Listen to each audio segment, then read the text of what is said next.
Good morning students, स्वागत है आपका YouTube channel advance chemistry by Sanyogita ma'am में। Now the topic is Jahn Teller effect. Jahn Teller effect is a fact which explains the stability of octahedral complexes of d9 electronic configuration।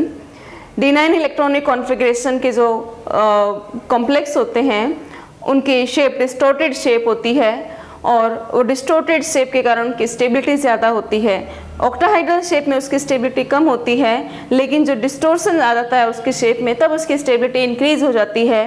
तो इसे John और Taylor scientist ने explain किया था कि ऐसा कैसे होता है, ऐसा किस लिए होता है। उन्होंने कहा कि जो नॉन लीनियर मॉलिक्यूलर सिस्टम होता है, नॉन लीनियर मॉलिक्यूलर सिस्टम, वो उसकी शेप या वो अनस्टेबल हो सकता है, लेकिन वो अपनी स्टेबिलिटी को बढ़ाने के लिए उसके डी ऑर्बिटल्स में फर्दर स्प्लिटिंग हो जाती है और स्प्लिटिंग होने से उसकी पोटेंशियल एनर्जी डिक्रीज हो जाती है और उसकी थर्मोडायनेमिक स्टेबिलिटी इंक्रीज हो जाती है। जॉन-टेलर इफेक्ट इस प्रकार से होता है कि उसकी सिस्टम की पोटेंशियल एनर्जी डिक्रीज होती है इस इफेक्ट से। तो डिक्रीज होती है तो ये ऑटोमेटिक होता है नॉन लीनियर मॉलिक्यूलर सिस्टम के लिए। और चूंकि इस इफेक्ट के कारण जो ज्योमेट्री है उसमें डिस्टॉर्शन आता है, तो इसे हम कहते हैं डिस्टॉर्शन इन ज्योमेट्री या फिर जॉन-टेलर इफेक्ट। ठीक है, जॉन-टेलर इफेक्ट से डिस्टॉर्शन इन ज्योमेट्री होती है तो इसे कहते हैं जॉन-टेलर डिस्टॉर्शन। ओके, तो इसके दो पॉइंट हैं। First point, non linear molecular system stability को बढ़ाने के लिए डी ऑर्बिटल्स में स्प्लिटिंग हो जाती है, शेप में डिस्टॉर्शन आ जाता है, पोटेंशियल एनर्जी डिक्रीज हो जाती है। और ये इफेक्ट कब होता है? जब T2z और EZ ऑर्बिटल में एसिमेट्रिक इलेक्ट्रॉनिक कॉन्फ़िगरेशन प्रेजेंट होता है। इसकी कंडीशन है ये, T2z या फिर EZ ऑर्बिटल्स में जब एसिमेट्रिक इलेक्ट्रॉनिक कॉन्फ़िगरेशन प्रेजेंट होता है तो उस कंडीशन में इस degenerated set of T2z and EZ orbitals में फर्दर स्प्लिटिंग हो जाती है। इससे एक्स्ट्रा CFSE रिलीज होती है और सिस्टम की थर्मोडायनेमिक स्टेबिलिटी इंक्रीज हो जाती है। इससे ज्योमेट्री में डिस्टॉर्शन आता है, या फिर यूँ कह सकते हैं कि कोऑर्डिनेशन कंपाउंड की ज्योमेट्री में डिस्टॉर्शन आने से उसकी स्टेबिलिटी इंक्रीज हो जाती है। इसलिए इसको जॉन-टेलर डिस्टॉर्शन या फिर जॉन-टेलर इफेक्ट कहते हैं। हो गया पॉइंट क्लियर? क्या हो गया कि ज्योमेट्री में डिस्टॉर्शन आने से ज्योमेट्री की स्टेबिलिटी इंक्रीज होती है, कॉम्प्लेक्स की स्टेबिलिटी इंक्रीज होती है। इसे कहते हैं हम जॉन-टेलर डिस्टॉर्शन या फिर जॉन-टेलर इफेक्ट। ठीक है, तो इसके मस्ट कंडीशन या पॉइंट क्या है इसका कि T2z या EZ ऑर्बिटल में क्या हो, एसिमेट्रिक इलेक्ट्रॉनिक कॉन्फ़िगरेशन इसकी कंडीशन है। अब बात अपन कर रहे हैं D9 ऑक्टाहाइड्रल की, क्योंकि कंडीशन क्या रखी गई थी D9, क्योंकि VBT की ये लिमिटेशन थी कि जो D9 इलेक्ट्रॉनिक कॉन्फ़िगरेशन के यानी कि जो कॉपर 2+ है उसके जो ऑक्टाहाइड्रल कॉम्प्लेक्सेस होते हैं वो डिस्टॉर्टेड शेप के होते हैं,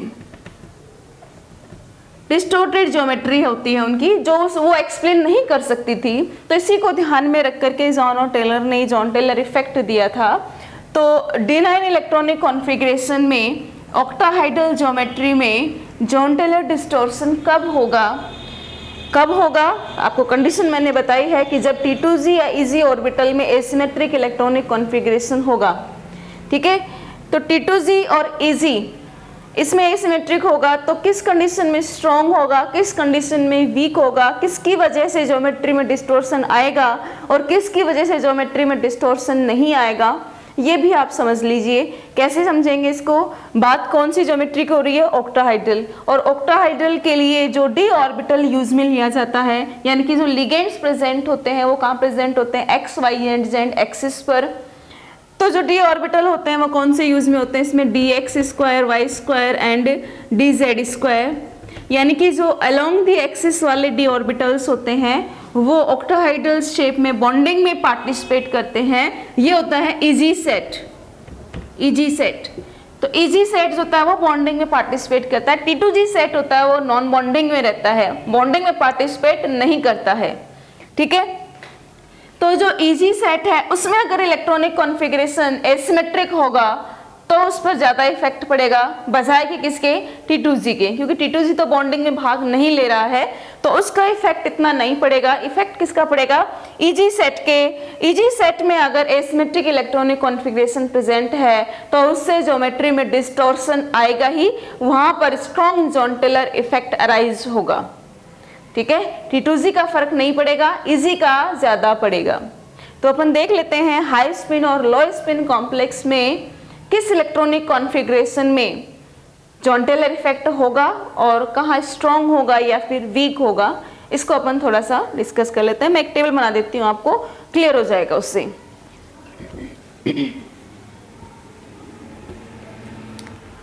सबसे पहले तो अपन ऑक्टाहाइड्रल शेप की बात कर रहे हैं, तो मैं यहाँ पर ऑक्टाहाइड्रल ही लिख देती हूँ। और ऑक्टाहाइड्रल कॉपर 2+ के जो कंपाउंड है, यानी कि D9 इलेक्ट्रॉनिक कॉन्फ़िगरेशन। ठीक है, लेकिन उसको हम बाद में लिखेंगे, अभी तो हम सभी इलेक्ट्रॉनिक कॉन्फ़िगरेशन के लिए देख रहे हैं ऑक्टाहाइड्रल के लिए। और ऑक्टाहाइड्रल जो कॉम्प्लेक्स होते हैं वो 2 टाइप के होते हैं, लो spin and high spin. Low spin and high spin. Low spin की कंडीशन में मैं बीच में लिख रही हूँ इलेक्ट्रॉनिक कॉन्फ़िगरेशन D1। D1 अगर इलेक्ट्रॉनिक कॉन्फ़िगरेशन है तो लो स्पिन में इलेक्ट्रॉनिक कॉन्फ़िगरेशन D3 तक तो दोनों में ही सेम रहेगा, T2Z1 EZ0, D2 के लिए T2Z2 EZ0, D3 के लिए T2Z3 EZ0। देखिए D1 D2 में T2Z में 1 इलेक्ट्रॉन है, इसमें 2 इलेक्ट्रॉन है, यहाँ 3 है, तीनों के पास 1 इलेक्ट्रॉन है, सिमेट्रिक इलेक्ट्रॉनिक कॉन्फ़िगरेशन है। लेकिन यहाँ पर एसिमेट्रिक इलेक्ट्रॉनिक कॉन्फ़िगरेशन है तो यहाँ जॉन-टेलर डिस्टॉर्शन होगा, इसको टिक कर देती हूँ। लेकिन ये कैसा होगा, ये वीक होगा। वीक के लिए W से रिप्रेजेंट कर रही हूँ और स्ट्रॉन्ग के लिए S से रिप्रेजेंट करेंगे, तो ये होगा, लेकिन ये कैसा होगा, वीक होगा। यहाँ पर भी जॉन-टेलर डिस्टॉर्शन होगा, लेकिन ये भी कैसा होगा, वीक होगा। ठीक है, वीक होगा। T2Z के लिए जॉन-टेलर डिस्टॉर्शन नहीं होगा क्योंकि इलेक्ट्रॉनिक कॉन्फ़िगरेशन कैसा है, यहाँ पर सिमेट्रिक है। उसके बाद में D4 के लिए इलेक्ट्रॉनिक कॉन्फ़िगरेशन आएगा T2Z। लो स्पिन है तो इलेक्ट्रॉन्स की क्या होगी, पेयरिंग होगी, T2Z4 EZ0, यहाँ पर भी नहीं होगा। D5 के लिए T2Z5 EZ0, यहाँ पर भी नहीं होगा, सॉरी होगा, इनमें नहीं, कैसे होगा, एसिमेट्रिक इलेक्ट्रॉनिक कॉन्फ़िगरेशन आ गया है, होगा, इसमें भी होगा, लेकिन ये कैसा होगा, वीक होगा। अब D6 के लिए T2Z6 EZ0, यहाँ नहीं होगा क्योंकि अब ये सारे भरे हुए हैं, सभी के पास 2-2 इलेक्ट्रॉन है, सिमेट्रिक इलेक्ट्रॉनिक कॉन्फ़िगरेशन है। उसके बाद में D7 में अब इलेक्ट्रॉन जाएगा EG में, T2Z6 EZ1, तो EG में अगर एसिमेट्रिक इलेक्ट्रॉनिक कॉन्फ़िगरेशन है तो जॉन-टेलर डिस्टॉर्शन होगा और ये कैसा होगा, स्ट्रॉन्ग होगा। अब बात आती है D8 में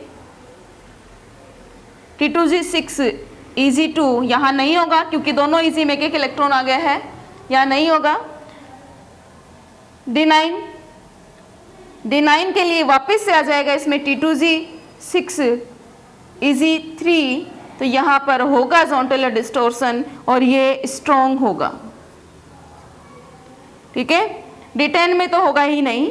तो ये हो गया अपना इलेक्ट्रॉनिक कॉन्फ़िगरेशन D1 से लेकर के D9 तक के लिए कहाँ पर डिस्टॉर्शन होगा और कितना होगा।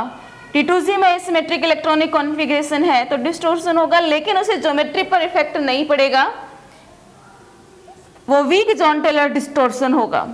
लेकिन जब EG में एसिमेट्रिक कॉन्फ़िगरेशन है, ये रहा T2Z6 EZ1, T2Z6 EZ3, यानी कि D7 और D9 कॉन्फ़िगरेशन में यहाँ पर स्ट्रॉन्ग जॉन-टेलर डिस्टॉर्शन होगा और इससे ज्योमेट्री में डिस्टॉर्शन आएगा।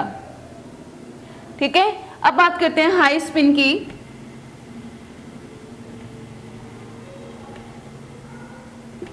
हाई स्पिन, D1 कॉन्फ़िगरेशन, यहाँ D3 तक तो सेम ही है। D1 के लिए यहाँ पर इलेक्ट्रॉनिक कॉन्फ़िगरेशन आएगा T2Z1 EZ0, D2 के लिए आ जाएगा T2Z1 T2Z2 EZ0 और D3 के लिए हो जाएगा T2Z3 EZ0।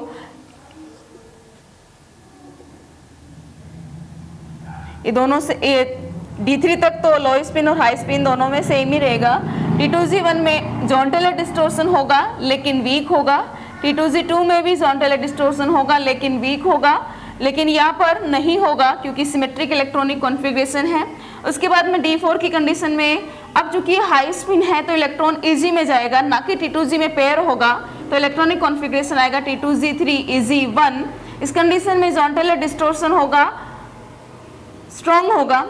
D5 की कंडीशन में T2Z3 EZ2 John Taylor distortion नहीं होगा, सिमेट्रिक कॉन्फ़िगरेशन आ गया है। उसके बाद D6 की कंडीशन में T2Z, अब इलेक्ट्रॉन क्या आएगा, वापस से T2Z में आएगा, तो ये यहाँ पर हो जाएगा T2Z4 EZ2। एसिमेट्रिक कॉन्फ़िगरेशन है T2Z में, तो जॉन टेलर तो होगा लेकिन वीक होगा। उसके बाद में T2Z5 EZ2 होगा लेकिन वीक होगा। T2Z6 EZ2 नहीं होगा, सिमेट्रिक कॉन्फ़िगरेशन है। और लास्ट D9 T2Z6 EZ3 इस कंडीशन में होगा और ये स्ट्रॉन्ग होगा। ठीक है, तो ये मैंने टेबल बना दी है हाई स्पिन और लो स्पिन के लिए। D1 से लेकर के D9 कॉन्फ़िगरेशन तक किस कंडीशन में जॉन टेलर डिस्टॉर्शन होगा और कितना होगा। ठीक है, तो सबसे जो स्ट्रॉन्ग होता है वो D9 के लिए बताया गया है, D9 और D7। अपन इसका D9 कॉन्फ़िगरेशन का एक एग्जांपल लेकर के इसको डिस्कस कर लेते हैं, क्योंकि BBT की लिमिटेशन भी इसी पर बेस्ड थी और जो इसका जो बेस लिया गया है वो भी क्या लिया गया है, D9 इलेक्ट्रॉनिक कॉन्फ़िगरेशन कॉपर 2+ के जो ऑक्टाहाइड्रल कॉम्प्लेक्सेस होते हैं उनके रेस्पेक्ट में। तो कॉपर 2+ का एक एग्जाम्पल है कॉपर का एक्वा कॉम्प्लेक्स या कॉपर का amine complex.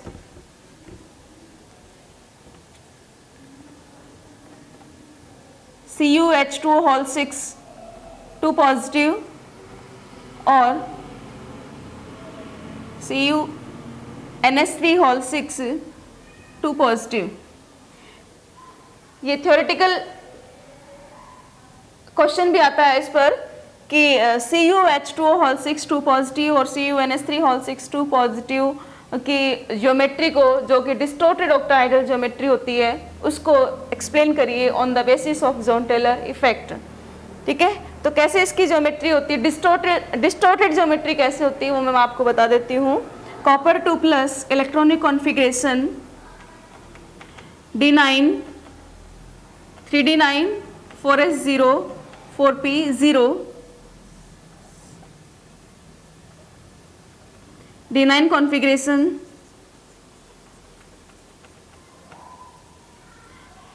in free form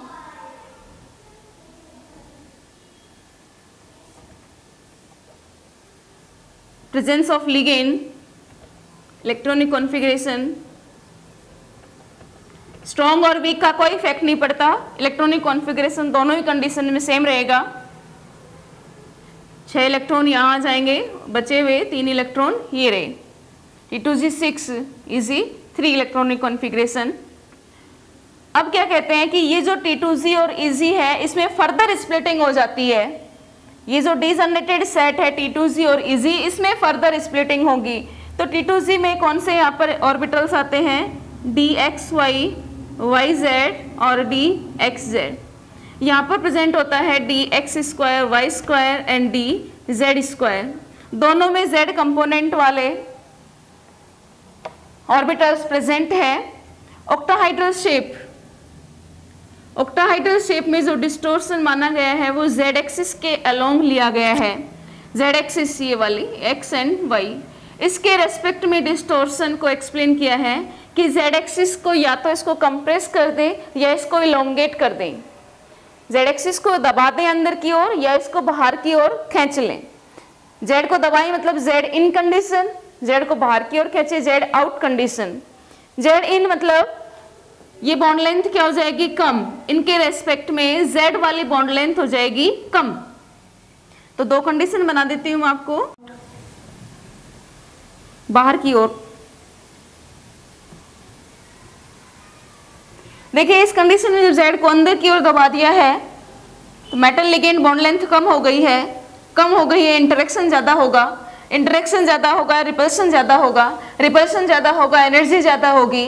further splitting के दौरान जेड कंपोनेंट ऑर्बिटल्स की एनर्जी इंक्रीज हो जाएगी। तो स्प्लिटिंग के दौरान जेड की एनर्जी क्या हो जाएगी, इंक्रीज। तो ऊपर की ओर कौन सा आ जाएगा, डी जेड स्क्वायर, और नीचे कौन सा आ जाएगा, D X square Y square. इसमें भी स्प्लिटिंग होगी, लेकिन इसके स्प्लिटिंग से कोई इफेक्ट नहीं पड़ेगा क्योंकि बॉन्डिंग में पार्टिसिपेट नहीं करता और सिमेट्रिक इलेक्ट्रॉनिक कॉन्फ़िगरेशन है। इजी जो होता है वो बॉन्डिंग में पार्टिसिपेट कर रहा है, तो इसकी स्प्लिटिंग से इसके शेप में शेप पर इफेक्ट पड़ेगा। यहाँ पर Z वालों की एनर्जी क्या हो जाएगी, ज़्यादा। तो Z वाले तो दो हैं, इसको तो हम ऊपर की ओर लिखेंगे और नीचे आ जाएगा डी एक्स वाई और ये हो जाएगा D X Z D Y Z. Electrons fill हो जाएंगे तो कम्प्लीटली फिल्ड है। लेकिन अब यहाँ दो इलेक्ट्रॉन कहाँ गए हैं, D X square Y square में, और एक इलेक्ट्रॉन कहाँ जाएगा, डी जेड स्क्वायर में। ठीक है, तो ये कंडीशन तो किसकी हो गई है, जेड इन की, जब जेड को अंदर की ओर दबा दिया है उस कंडीशन में। अगर इस जेड को बाहर की ओर खींच लें, बाहर की ओर खींच लेंगे तो जेड मेटल और लिगेंड के बीच की बॉन्ड लेंथ बढ़ जाएगी, दूरी बढ़ेगी, इंटरेक्शन कम होगा, इंटरेक्शन कम होगा, रिपल्शन कम होगा, रिपल्शन कम होगा, तो जेड कंपोनेंट ऑर्बिटल्स की एनर्जी कम हो जाएगी। तो ये स्प्लिटिंग जो होती है ये रिवर्स हो जाएगी। इसमें जो dz स्क्वायर है वो लो एनर्जी लेवल पर आ जाएगा और dx स्क्वायर वाई स्क्वायर है वो हाई एनर्जी लेवल पर चला जाएगा। तो z आउट की कंडीशन में क्या होगा, z आउट की कंडीशन में स्प्लिटिंग से, यहीं से मैं आपको दिखा रही हूँ इसमें T2z और EZ में, तो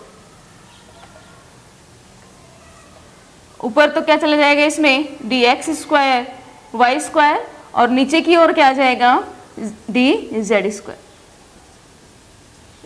एक इलेक्ट्रॉन कहाँ गया है इसमें, अब D X square Y square में, डी जेड स्क्वायर में कितने आ गए हैं, दो इलेक्ट्रॉन। ठीक है, तो ये हो गई है जेड इन और जेड आउट कंडीशन।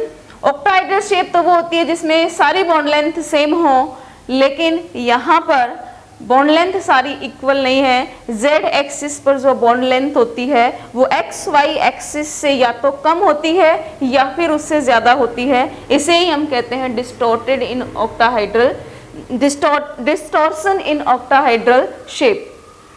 ठीक है, और ये डिस्टॉर्शन आने से स्टेबिलिटी इंक्रीज होती है। स्टेबिलिटी क्यों इंक्रीज होती है, क्योंकि डिस्टॉर्शन आने से फर्दर स्प्लिटिंग हुई और फर्दर स्प्लिटिंग होने से एक्स्ट्रा CFSE रिलीज हुई और CFSE जितनी ज्यादा होती है उतनी ही उसकी थर्मोडायनेमिक स्टेबिलिटी होती है। तो ये हो गया है जॉन टेलर इफेक्ट। ठीक है, इसका एक क्वेश्चन देती हूँ और उसके बाद वीडियो को एंड करते हैं। Question is arrange the following complexes on the basis of their stability. 3 complex लिख रही हूँ, उनको स्टेबिलिटी के ऑर्डर में अरेंज करना है। कॉपर के ही 3 कॉम्प्लेक्स हैं, CuEn whole thrice 2 positive, CuEn whole twice H2O 2 positive और CuEn H2O होल 2 पॉजिटिव। इसकी शेप भी बना लेते हैं अपन। कॉपर बीच में, En एथिलीन डाइअमीन लिगेंड है,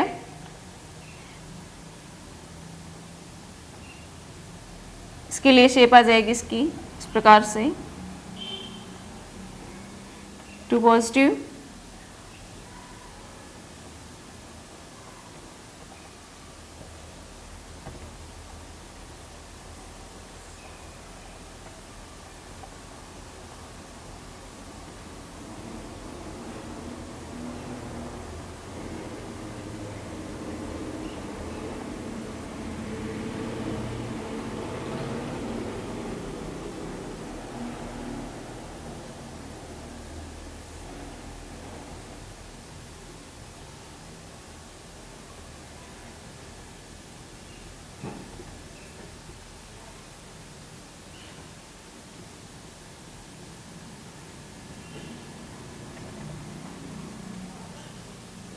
देखिए सब, अब यहाँ पर अपने को ध्यान रखने की बात यह है कि जो ऑर्डर है वो स्टूडेंट्स इसका गलत लगा देते हैं।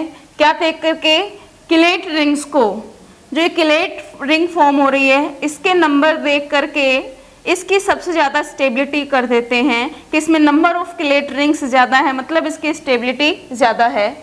लेकिन यहाँ एक बात ध्यान रखने की है कि जो मेटल है, ये मेटल यहाँ D9 इलेक्ट्रॉनिक कॉन्फ़िगरेशन की है, जो कि एसिमेट्रिक इलेक्ट्रॉनिक कॉन्फ़िगरेशन होता है। इस कंडीशन में स्ट्रॉन्ग जॉन टेलर डिस्टॉर्शन होगा और इसके कारण से ये जो Z बॉन्ड लेंथ है ये चेंज हो जाएगी इसके। तो ये Z जब बाहर की ओर खींचेगा तो ये रिंग क्या हो जाएगी? टूट जाएगी। ये रिंग टूट जाएगी तो इसकी स्टेबिलिटी डिक्रीज हो जाएगी। तो यहाँ ऑर्डर में सबसे ज़्यादा इसकी स्टेबिलिटी नहीं होती है, सबसे ज़्यादा स्टेबिलिटी होगी इस वाले की। रीज़न ये है कि जो H2O लिगेंड है वो Z एक्सिस पर प्रेजेंट है। आप चाहे इसको बाहर की ओर खींचो और अंदर की ओर दबाओ, कोई फर्क नहीं पड़ेगा। लेकिन अब इन दोनों में प्रेजेंट है Z एक्सिस पर H2O, लेकिन इसमें अब 2 किलेट रिंग प्रेजेंट है और इसमें क्या है? एक ही किलेट रिंग प्रेजेंट है। तो यहाँ 2 के होने के कारण इसकी स्टेबिलिटी ज़्यादा होगी बजाय कि इसके। तो ऑर्डर में आएगा सबसे ज़्यादा स्टेबिलिटी इस वाले की होगी, जहाँ पर केवल 2 H2O है, ये वाला सबसे ज़्यादा स्टेबिलिटी इसकी होगी। उसके बाद में 1 किलेट रिंग वाले के लिए इसकी होगी और लास्ट में स्टेबिलिटी इसकी आएगी, सबसे कम इसकी होगी। रीज़न है इसका जॉन टेलर डिस्टॉर्शन। ठीक है, आज के वीडियो में बस इतना ही। जॉन टेलर डिस्टॉर्शन आपको एक्सप्लेन कर दिया अच्छे से। धन्यवाद।